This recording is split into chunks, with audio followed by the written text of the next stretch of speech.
Bienvenidos a la breve historia para laicos. Hola, soy el profesor Javier y hoy vamos a aprender la breve historia de Napoleón Bonaparte, una de las figuras más fascinantes y controvertidas de todos los tiempos. Un hombre que salió de la nada para conquistar casi toda Europa. Si les gusta este tipo de contenido, no olviden dejar su like y suscribirse al canal. Nos ayuda inmensamente. ¿Vamos a la historia?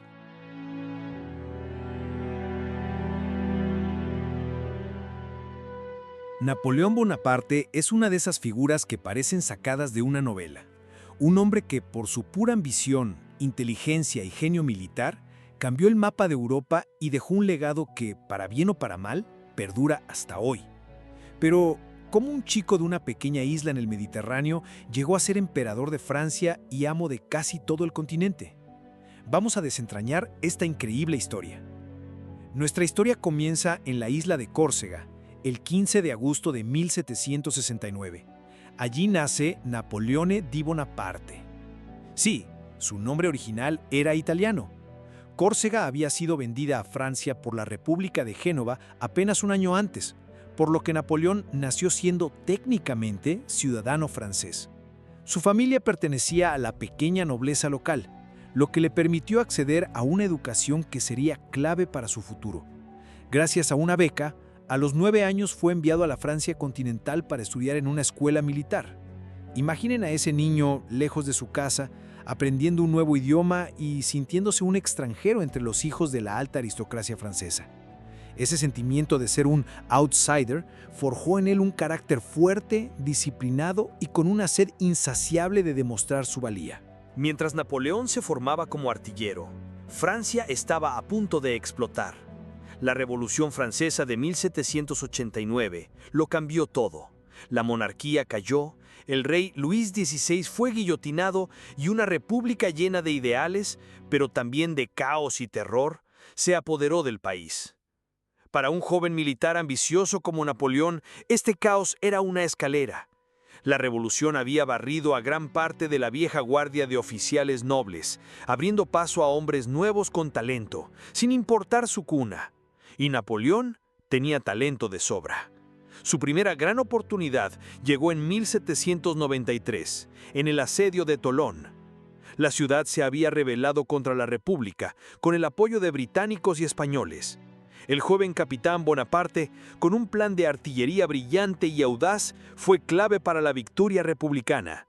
Su recompensa, el ascenso a general de brigada. Tenía solo 24 años. Pero la política revolucionaria era una montaña rusa. Napoleón cayó en desgracia por sus conexiones con los jacobinos más radicales, pero su genio militar era demasiado valioso para desperdiciarlo. En 1795, cuando una multitud de realistas amenazaba con tomar el poder en París, el gobierno revolucionario, el Directorio, lo llamó para defender la capital. Napoleón no se anduvo con chiquitas. Colocó cañones en puntos estratégicos y dispersó a la multitud con lo que él mismo llamó una bocanada de metralla. Salvó a la República y se convirtió en el hombre del momento en París. Su fama le consiguió el mando del ejército francés en Italia en 1796. Lo que hizo allí fue legendario. Con un ejército mal equipado y desmoralizado, cruzó los Alpes y en una serie de victorias relámpago, derrotó a los austriacos y sus aliados, conquistando el norte de Italia. Se convirtió en un héroe nacional. No solo era un genio en el campo de batalla, sino también un maestro de la propaganda, enviando a París boletines que exageraban sus victorias y construían su propia leyenda. Con Austria fuera de combate, el gran enemigo de Francia era Gran Bretaña. ¿Cómo golpearla? Napoleón propuso una idea audaz: invadir Egipto. ¿Por qué Egipto?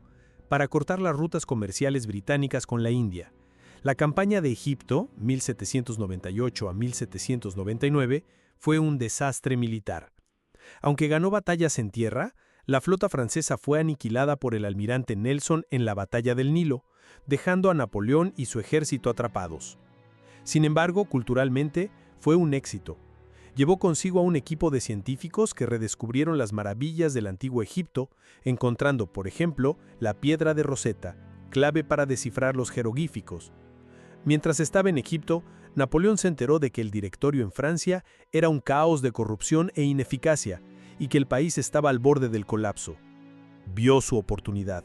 Abandonó a su ejército, regresó a Francia y el 9 de noviembre de 1799, o 18 de Brumario según el calendario revolucionario, dio un golpe de Estado. Disolvió el directorio y estableció un nuevo gobierno, el consulado, con él mismo como primer cónsul. En la práctica, era el dictador de Francia. Como primer cónsul, Napoleón demostró ser un estadista tan brillante como general. Centralizó la administración, reorganizó las finanzas creando el Banco de Francia, reformó la educación y, lo más importante, creó el Código Napoleónico. Este código civil fue revolucionario. Garantizaba la igualdad de todos los ciudadanos ante la ley, la libertad de culto y la protección de la propiedad privada. Fue tan influyente que se convirtió en la base de los sistemas legales de muchos países de Europa y América Latina. Pacificó Francia, poniendo fin a años de caos revolucionario y ganándose el apoyo de la mayoría de la población. Pero la ambición de Napoleón no tenía límites. En 1804 decidió que primer cónsul no era suficiente.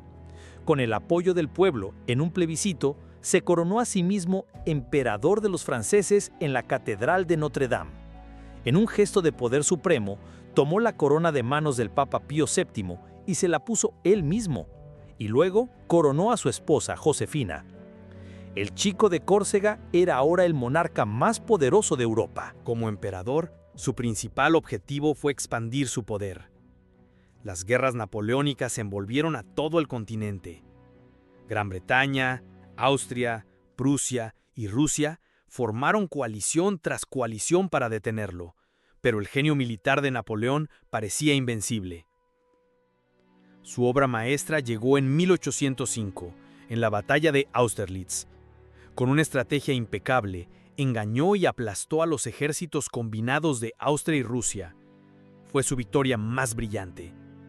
Sin embargo, en el mar, la historia era diferente. Unas semanas antes de Austerlitz, la flota franco-española fue destrozada por el almirante Nelson en la batalla de Trafalgar. Esto aseguró que Gran Bretaña, una isla, nunca podría ser invadida. Incapaz de derrotarlos militarmente, Napoleón intentó asfixiarlos económicamente con el bloqueo continental, prohibiendo a todos sus aliados y territorios conquistados comerciar con los británicos. Para hacer cumplir este bloqueo, invadió Portugal, aliado de los británicos, a través de España en 1808. Aprovechando una crisis en la monarquía española, depuso al rey y puso a su propio hermano, José Bonaparte, en el trono. Fue un error fatal.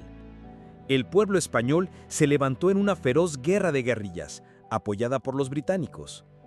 Esta úlcera española desangró al ejército francés durante años. El punto de inflexión llegó en 1812. Para castigar al zar Alejandro I por comerciar con Gran Bretaña, Napoleón reunió al ejército más grande jamás visto en Europa, la Grande Armée de más de 600.000 hombres, e invadió Rusia. Fue un desastre catastrófico. Los rusos evitaron una batalla decisiva y se retiraron, aplicando una táctica de tierra quemada, quemando todo a su paso. Napoleón llegó a un Moscú en llamas y vacío, pero sin suministros y con el brutal invierno ruso acercándose, no tuvo más opción que ordenar la retirada. El frío, el hambre y los ataques constantes de los cosacos aniquilaron a su ejército. Menos de 100.000 hombres sobrevivieron. La catástrofe en Rusia animó a sus enemigos. Una nueva coalición de Rusia, Prusia, Austria y Suecia se formó. En 1813, en la batalla de Leipzig, también conocida como la Batalla de las Naciones, Napoleón fue finalmente derrotado. Los aliados invadieron Francia y en 1814 entraron en París. Napoleón fue forzado a abdicar y fue exiliado a la pequeña isla de Elba en la costa de Italia. Parecía el fin. Pero la historia de Napoleón aún guardaba un último capítulo. Menos de un año después, en marzo de 1815, escapó de Elba, desembarcó en Francia y marchó hacia París. Las tropas que enviaron para arrestarlo se unieron a él al grito de «Vive l'Empereur». El rey Borbón huyó y Napoleón recuperó el poder sin disparar un solo tiro. Así comenzaron los 100 días. Europa, aterrorizada, volvió a unirse contra él. El enfrentamiento final tuvo lugar el 18 de junio de 1815 cerca de un pequeño pueblo en Bélgica llamado Waterloo. En una batalla épica y sangrienta, el ejército de Napoleón fue derrotado por las fuerzas combinadas británicas, lideradas por el duque de Wellington, y prusianas, por Gebhard von Blücher. Esta vez, no hubo segundas oportunidades.